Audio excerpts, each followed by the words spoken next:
The time has come to destroy some 1300 and teach you how to do that. And here we go, guys. I'm playing with white. Actually is 1200, but I guess no one cares. And if you don't know me, I rated 2100 on chess.com, and my goal is to teach you how to get better. So now I'm going to play the Italian game, which is with knight f3 and the move bishop to c4. If we play bishop to b5 is the Ruy Lopez or the Spanish game, whatever. This is the Philidor. It's a solid defense. It's a bit passive because you don't use too much this bishop. This bishop is kinda bad, although it's a good opening, really solid, so if you want to play it, I'm okay. Again, as I always say, there are openings you should play, opening you shouldn't. I know the opening is not the most important thing, but if you are a beginner or you're starting to get to an intermediate level as this guy, you should really try to learn all the basic of chess, to master all the basic of chess. So you should try to learn an opening that doesn't really break them. So this is good. It's solid, you have this solid pawn chain, you are still going to develop all your pieces pretty quickly and castle short, so these make a lot of sense. White can be really aggressive against the Philidor, as I'm going to show you. I can play d4, and I can develop the knight, maybe bishop on f4 after we trade, queen on d2 and then castle long. That could be quite a good thing. Now, this is too passive though, I have to say. The Philidor is not bad, but you are already playing something passive. You shouldn't keep playing passively. You should try to play more active moves. And yeah, I mean, taking is good, because if you don't take, I'm going to take the queens, and then I win your pawn on f7. And now I take with the knight. I take with the knight because if I take with the queen is going to attack me, gaining a time. So at this level, people make mistakes in the opening, and I'm not going to say you should learn an opening, but you should understand that if you play something passive and you keep playing passively, I mean, what he's doing is still good, but you're going to be under a lot of pressure, and it could get really easy for you to mess up. So be careful. Now, I developed the knight to defend the pawn on e4. Yeah, now, he develops the bishop and castle short. I mean, I like the way he's playing. Although, you have to be good defensively. Because now I play bishop on f4, queen on d2 and the castle long. And that's a problem for you. Not saying I'm winning, I'm better, but it is just that. Don't think it's +1. Could be, but I don't think. So a typical move in this case could be to play something like a5 or prepare b5 playing c6. If I play this, you know that I'm going to castle long. So if you can prevent me from castling long, you are going to do something annoying for me, which is obviously good for you. If you read my plan, you are doing right, obviously. It's a strategical game. It's not only playing the best move. Sometimes you have to be really strategic and play something that could be really annoying for your opponent if you know what he wants to do.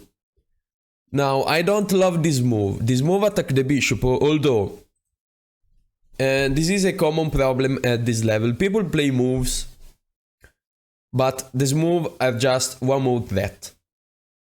It's a one move threat, there is nothing more than that. You're just attacking the bishop, but after I play bishop on e3, what are you going to do? Nothing. First, nothing. Second, why is your knight on h5? It was much better than f6.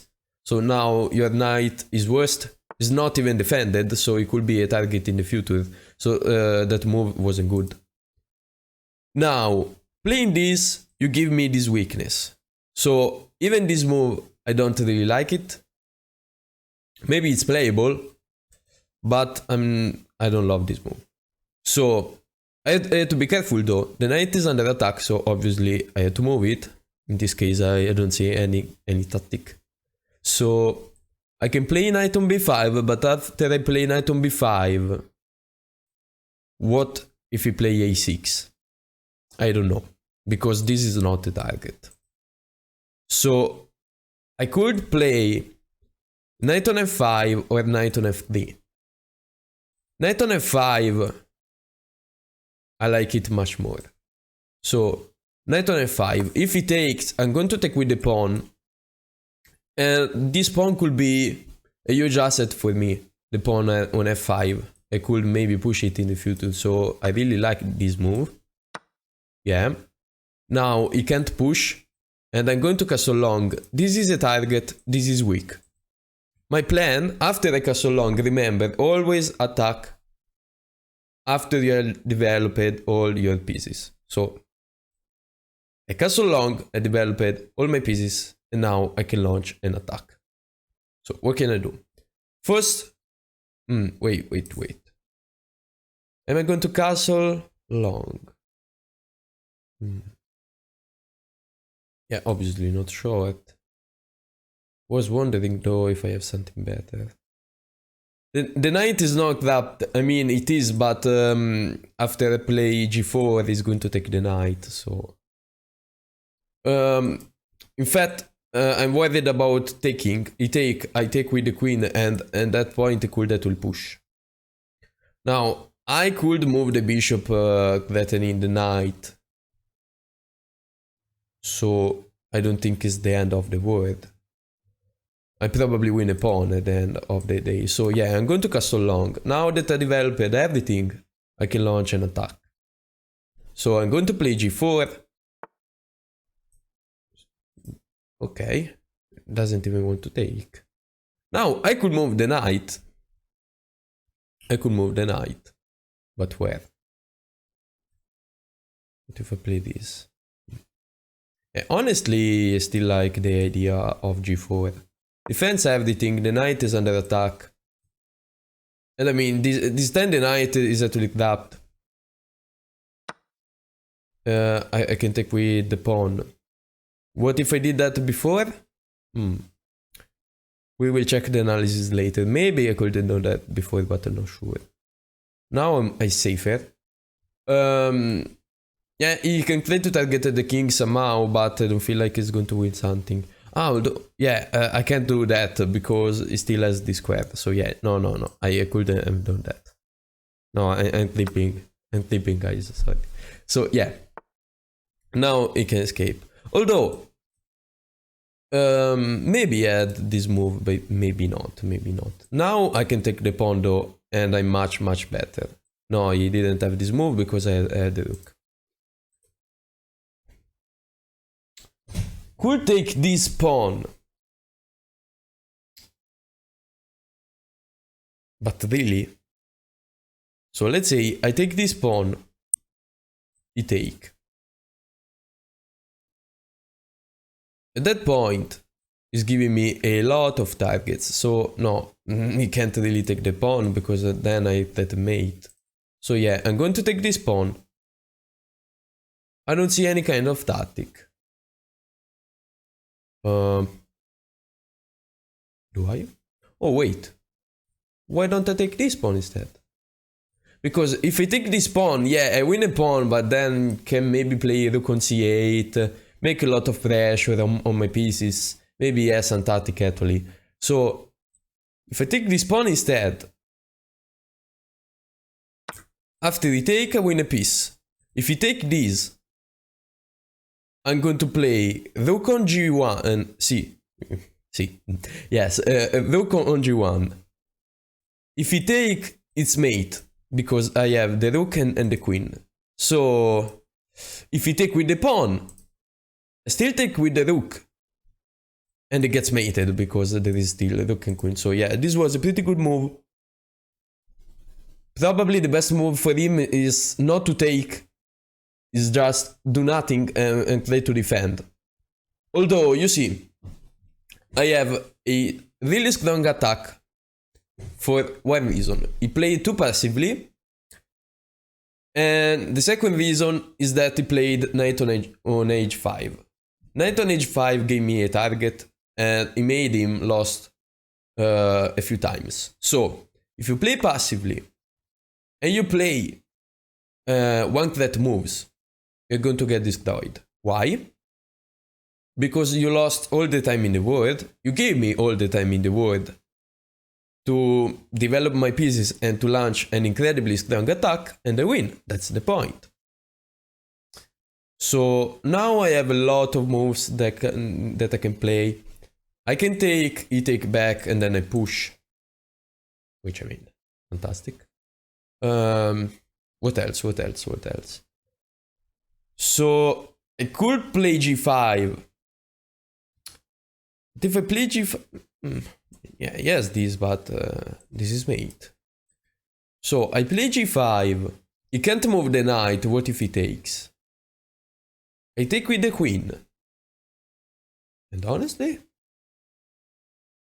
it's quite good. Although, if I take now this way, everything opens up. Although take, go there. I feel like, honestly, I don't know. If I push, he can take and be annoying. So yeah, let's play this and wait and see. He take a push. Yeah, he can take this time too, but I don't know. I feel like my position is pretty good. Remember that I'm up a piece, so I could actually play it into a winning game. Remember that I have 1 minute and 50.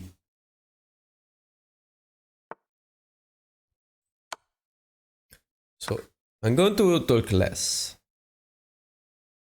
Thank you.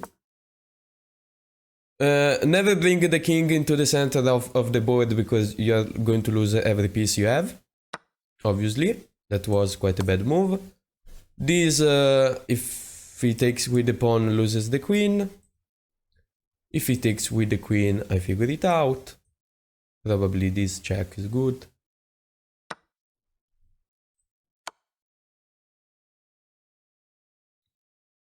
And this is completely winning for me, obviously. Again, because he lost quite a lot of times, giving me a huge attack. Now, maybe I have a mate or something, but I don't really want to lose on time. So I'm going to destroy him. This is how you convert your advantage, your material advantage. I'm up a piece. This is weak. He's attacked 300 times and I win. I can even trade because I'm up a lot of material, so there is no problem with trading, obviously. I can bring the king into the center or attack this weakness. I see a weakness, I attack it. I'm a simple man. Yeah, let's play this. Alright, be careful that I'm not going to blunder everything. Because if I play this, it's a target. So let's play this. I kinda messed up.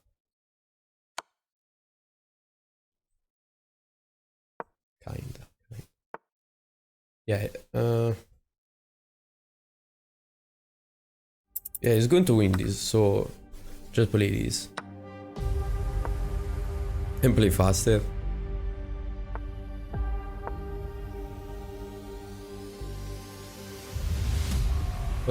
You should try to activate his rook somehow. Yeah. You should try to defend his pawn also.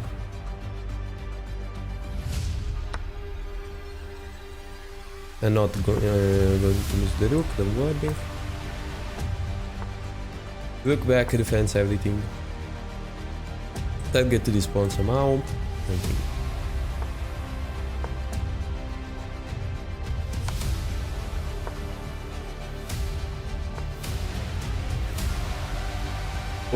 Or I can make a pass pawn. Which practically speaking is much easier to win.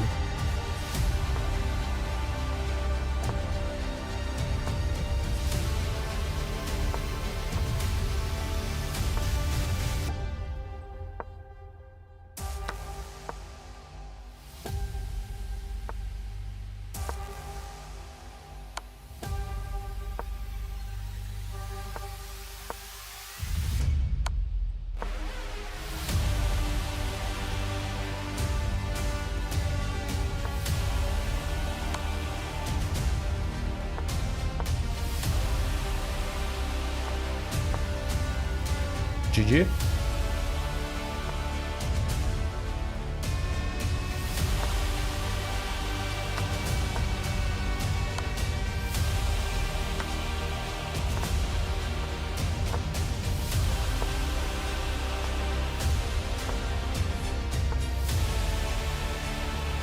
So how do you win this endgame? You cut as file as possible as you can, as much space as possible, obviously, and you win.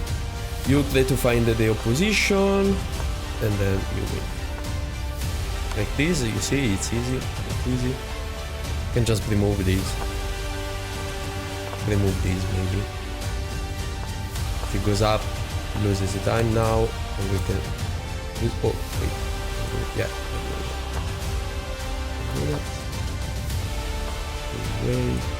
This way, like this, lose the time. Yeah, thank you. Go back. Like this, maybe. No. Yeah, this, lose the time. Messed up. Yeah. Oh. I couldn't move the piece. Alright. Alright, fair enough, fair enough. I had an heart attack for a second. I couldn't move the piece. I clicked on the wrong square. Alright. With the computer I play much slower. Yeah, let's check the analysis. It was a good game. My opponent can play fast. He play decently. Alright. So 80% accuracy I think is quite good, because you have to consider that all the mistakes I think are at the end. I also played a brilliant move, which is bishop take g7. Yeah, I mean, it made a lot of sense. So let's see. Now we are playing the Philidor defense. Again, it's a really logical opening. It's solid. This I don't like. And as I say, this is not losing, but it's really passive. It's the mistake, the wrong step that make you lose in the future. If you make a lot of wrong steps, you're going to take the wrong way, you know? It's not I can't, yeah, whatever. So, my move was logical. He's playing passively. I want to open everything and destroy him. If you don't take, I'm going to take it. So, yeah, he's saying it's excellent. Otherwise, you could play knight on c6, I guess, but even knight on c6, that is the same thing. I think it's the best move. What else do you want to play? What is the best? Yeah, but if you play this move, I can take. You take back. This has to be the best move. I take, if you take with the king, I'm going to take this. And if you take with the knight, I'm going to take this. So, that was the best move. I don't understand why that. So, I take with the knight. Yeah, I can castle and move basically the spose. That doesn't make any difference. I developed the knight to defend the pawn on e4. Yeah, and then now he's playing logically. Obviously, you want to castle short. This move is theory, and I want to play queen on d2 and castle long. It's a really aggressive approach against the Philidor, which works pretty well. Although remember that in the Philidor, you have the idea of playing a5 or c6 and b5, targeting these pieces. You want to target these pieces and launch a strong attack on the queen side. That's the plan. If you do nothing, I'm the one that is attacking. You're going to defend for all the game. So you should give me some problems. If you don't, you see, you're going to be in trouble. Yeah, that move, as I say, then this is a really important thing. You shouldn't waste a move playing just one move threats. And it's not only one move threat. I mean, I rotate the bishop, and after that, your knight is bad. You just gave me a target, so obviously it's not good. Yeah, this move actually made sense. Actually made sense. So yeah, computer, I was kinda sure computer would say that, but as you saw, the pawn on f5 was a really good pawn for launching an attack. And I think about the best moves is that these are the best moves if you have a computer. Sometimes you can play good moves because knight on f5 is a good move. It's not a bad move. You can play good moves that, humanly speaking, from a human view, are much better. My attack is going to be much stronger if I have the pawn on f5, so for this reason I play this move. Because the knight on f5 is annoying, and if you take, I have the pawn on f5. So I thought that was a pretty good move. In fact, I mean, it wasn't bad at all. Castle long, which makes sense. Now, he played this and I can play g4. g4 is the best move is +5. After he take, I guess I have to take back with the queen, because the knight can run now, can go on f6. So that was what I was talking about. But now, you see I have these two really strong pawns, and it's not only that. You play so passively, you didn't develop all your pieces, and as I always say, before starting an attack, I know this is the best move, but in general, before starting an attack, you should develop all your pieces, because otherwise, my attack power is going to be huge, and your defense power is going to be pretty bad, as you can see. Now there is a tactic, I can take the pawn, the knight is undefended, and I win. Now the best move, which I played, I was also thinking about playing g5. Why not? Why not g5? g5, knight e8. I give him the chance to run away. Yeah. And I played bishop takes g7, which is brilliant, because this was more forcing. I thought this was more forcing. You pretty much have to take the bishop, otherwise I have, I mean, everything coming to you. And after that, I can play g5, and I'm sure that you have nothing else to do. I'm sure this is the line I'm going to face if you want to survive. And I mean, you're not going to survive, it's +10, although. Yeah, that was a pretty good move. This is a knight. But I mean, you couldn't defend the knight. This is another knight, though. So never, I mean... At this point, if you want to survive, maybe it's like, no, it's not king on h6, so the best move is taking. But let's say that there wasn't a mate. Never go into the center of the board with your king, because as you see, you're going to lose every piece you have, or you're going to get mated. So now I win a piece. Now I was sure I had a mate somewhere, but I couldn't figure it out with 1 minute. I mean, I could, but... It's risky. It's risky because if you don't actually have the mate, or if you don't see the mate, you have like 20 seconds and you're going to lose on time. So yeah, and you see, I played all the mistakes now. So before having low times, I play with like 95% accuracy. So yeah, I'm happy about this game. Yeah, I mean, there isn't too much to see now. I lost the bishop. The endgame is better for me, but I have to be careful. Yeah, now this is completely winning, but...